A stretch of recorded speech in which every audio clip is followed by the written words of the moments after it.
সকল প্রিয় ছাত্রছাত্রীরা এডুইন্সের আরো একটি নতুন ভিডিওতে তোমাদের স্বাগতম। আজকে আমরা আরো একটি নতুন ভিডিও নিয়ে এসেছি।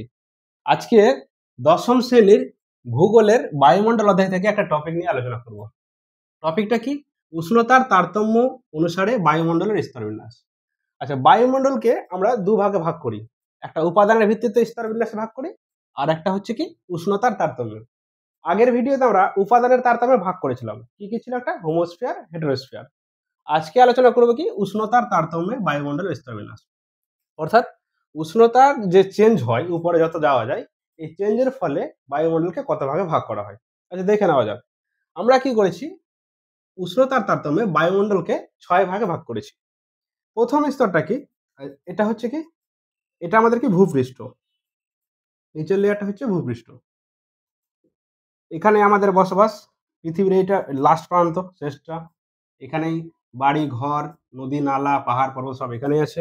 এবং এখান থেকে শুরু কি হচ্ছে বায়ুমণ্ডলের স্তর।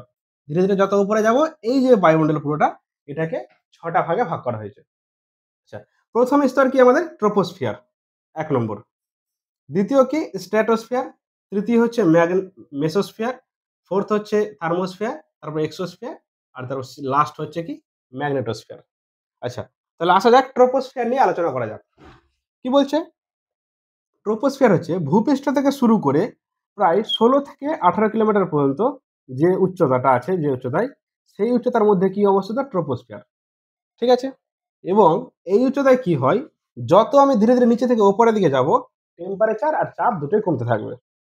অর্থাৎ কি, নিচের দিকে আমরা এখন যে বসবাস করি, যে জায়গাগুলোতে আছি, এখানে নর্মাল টেম্পারেচার কত কত থাকে? 25 থেকে 26 থেকে বা 30 এর মধ্যে, বা খুব বেশি হলে 35 থাকে। এবং যত উপরে যাব কি হবে, টেম্পারেচারটা ধীরে ধীরে কমতে থাকবে। তাহলে লাস্ট প্রান্তে গিয়ে কি হয়, এই ট্রোপোস্ফিয়ারের উচ্চতা -56 ডিগ্রি টেম্পারেচারে আসে। অর্থাৎ কি 56 ডিগ্রি মাইনাস, অর্থাৎ এতটাই কমে যায় যে মাইনাসে চলে যায়। তাহলে কি হলো, প্রথম পয়েন্ট কি হলো, যে যত ধীরে ধীরে উপরে উঠবো, চাপ এবং তাপমাত্রা কি হচ্ছে? কমতে থাকছে। আচ্ছা, এই স্তরে কি হয়, ঝড় বৃষ্টি বজ্রপাত যা কিছু যাবতীয় জিনিস আছে, প্রাকৃতিক দুর্যোগগুলা সব এই স্তরে হয়ে থাকে। তাহলে কি কি হচ্ছে? ঝড় বৃষ্টি বজ্রপাত যা কিছু আছে। তাহলে এই যে ঝড় বৃষ্টি হচ্ছে, তাই এই অঞ্চলকে কি বলা হয়? ক্ষুব্ধমণ্ডল বলা হয়ে থাকে। তাহলে যদি তোমাদের পরীক্ষায় প্রশ্ন আসে ক্ষুব্ধমণ্ডল আমরা কোন অঞ্চলটাকে বলে থাকি, তখন কি উত্তর হবে?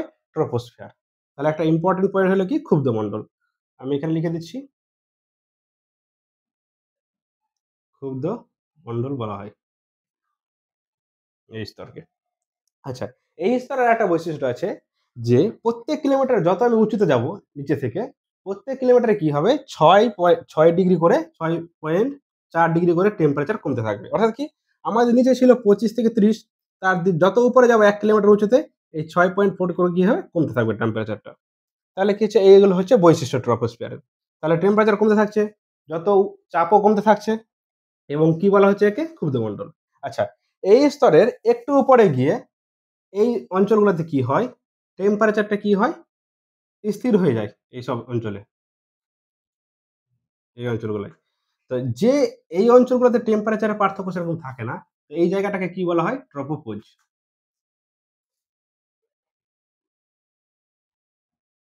ট্রপোপোজ, অর্থাৎ বলা যেতে পারে ট্রপোস্ফিয়ার আর স্ট্র্যাটোস্ফিয়ারের মাঝে যে মিডলটা আছে, বর্ডারটা, তাকে কি বলা হচ্ছে? ট্রপোপোজ। আচ্ছা, এই ছিল আমাদের ট্রপোপোজ। এবার আসা যাক দ্বিতীয় নম্বর কি স্ট্র্যাটোস্ফিয়ার। আচ্ছা, স্ট্র্যাটোস্ফিয়ার কত কি?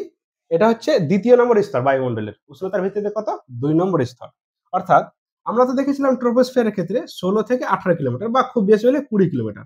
এই 20 কিলোমিটার যখন শেষ হয়ে যাচ্ছে, তারপর থেকে শুরু করে যত উঁচুতে যাব, তারপর থেকে কি শুরু হচ্ছে? অঞ্চলটা স্ট্র্যাটোস্ফিয়ার।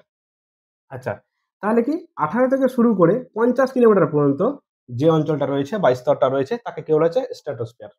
আচ্ছা, তাহলে আচ্ছা, এর ক্ষেত্রে কি হয়, ট্রপোস্ফিয়ারে আমরা কি দেখেছিলাম, যত উঁচুতে যাচ্ছি টেম্পারেচারটা কি কমতে থাকছে।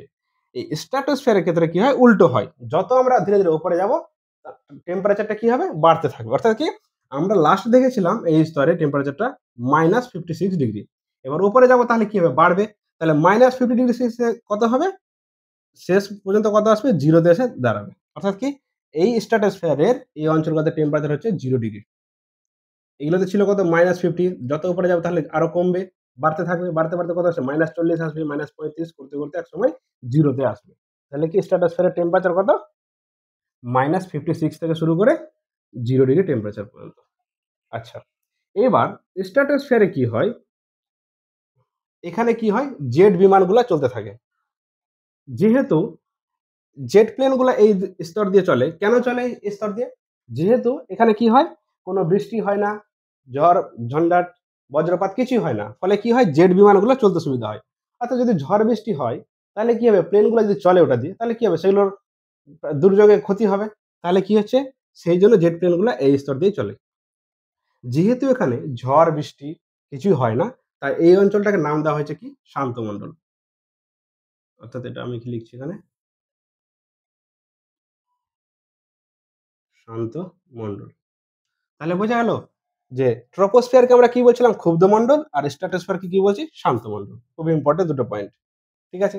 আচ্ছা, স্ট্র্যাটোস্ফিয়ারে কি হয়, এবার শেষের দিকে স্ট্র্যাটোস্ফিয়ারের উপরে একটু গিয়ে এই স্তরটাতে কি হয়, এই জায়গাটায় পুরো ওজোন গ্যাসে ভরা থাকে।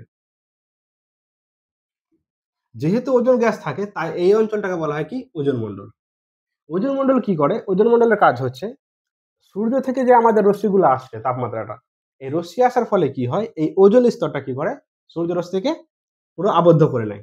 অর্থাৎ এই ওজোন মণ্ডলটা থাকার কারণে সূর্যরশ্মির অতিবেগুনি রশ্মি বা আরো ক্ষতিকারক যে রশ্মিগুলো আছে সেটা আমাদের এখানে পৌঁছাতে পারে না, এই ওজোন মণ্ডলে আটকে নেয়।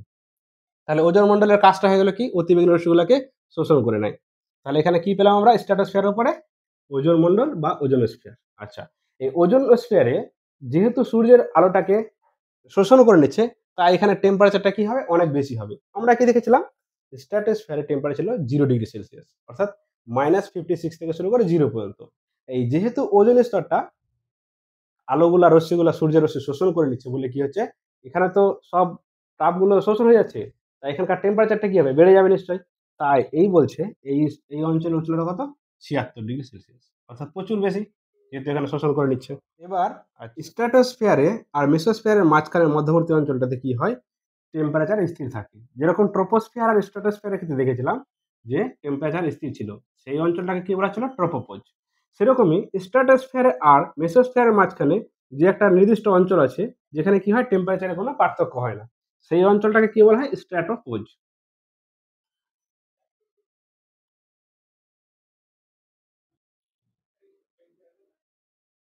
স্ট্র্যাটোপোজ।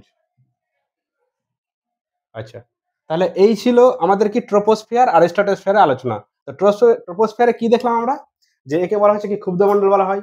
যত ট্রপোস্ফিয়ারে যত উপরে উঠা যায় তাহলে কি হচ্ছে, টেম্পারেচার কমতে থাকছে, চাপও কমতে থাকছে। এই দুটো পয়েন্ট হলো এখান থেকে। আর কত কিলোমিটার পর্যন্ত বিস্তৃত, 16 থেকে 18। আর সেকেন্ডটা কি হচ্ছে, স্ট্র্যাটোস্ফিয়ারের ক্ষেত্রে কি হয়, 50 কিলোমিটার পর্যন্ত উচ্চতা। যত উপরে ওঠা যায় টেম্পারেচার কি হয়, বাড়তে থাকে, আর চাপও কি হয়, বাড়তে থাকে।